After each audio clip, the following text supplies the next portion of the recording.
Today I'm cooking from the Disney Villains Cookbook, and I am doing one of my favorite Disney Villains recipes, Dr. Facilier's sheet pan shrimp boil.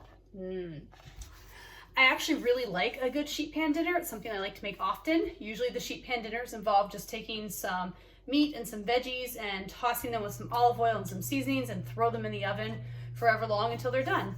And this one was kind of simple along the same ways. It was a little different though.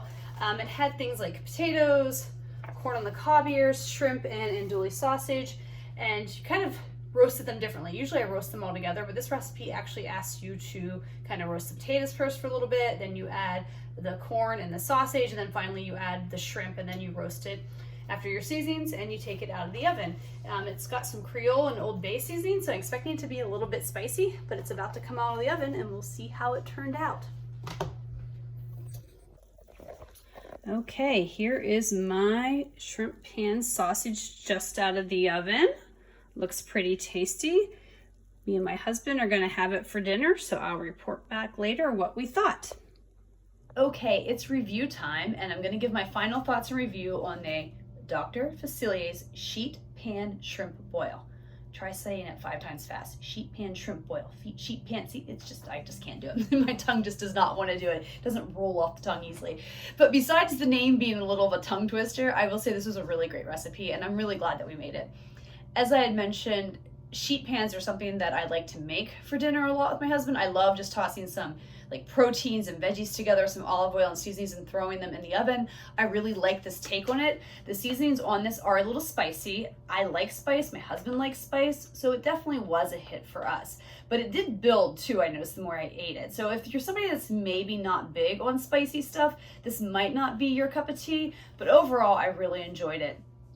The sheet pans I make a lot. I actually make a similar recipe where I use like the sausage and the shrimp a lot of times with other spices than what they recommend, but it also has like asparagus, zucchini, peppers, things like that.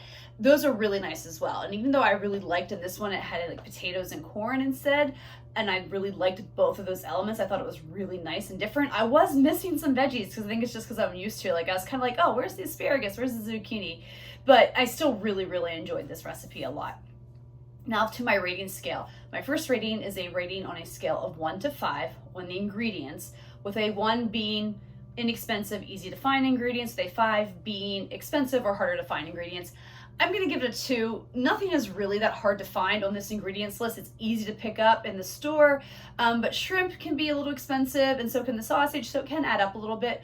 And also the corn on the cob that you cut up. Now, it's summer, and where we live, there's corn on the cob everywhere. It's abundant.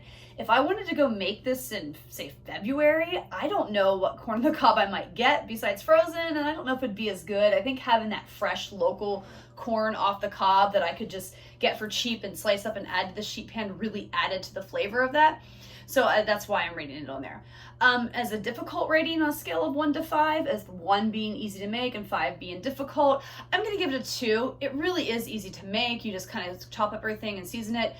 It's a little different for me compared to other sheet pans that I've done in terms that usually I just toss everything together and throw it in the oven together. This one actually has you do it in steps. You know, you first add the potatoes, which kind of makes sense because like they sometimes take a little bit longer to cook. Then you add other ingredients. So you kind of have to go back to the oven and add stuff a little bit more instead of just throwing it in all at once and just, you know, stirring it every so often. So there's a little bit more involved with that. So that's why I'm giving it a 2 on that in terms of difficulty on that. In terms of would I make it again, with a 1 being never and a 5 being definitely, I'm gonna give it a 4 or a 5.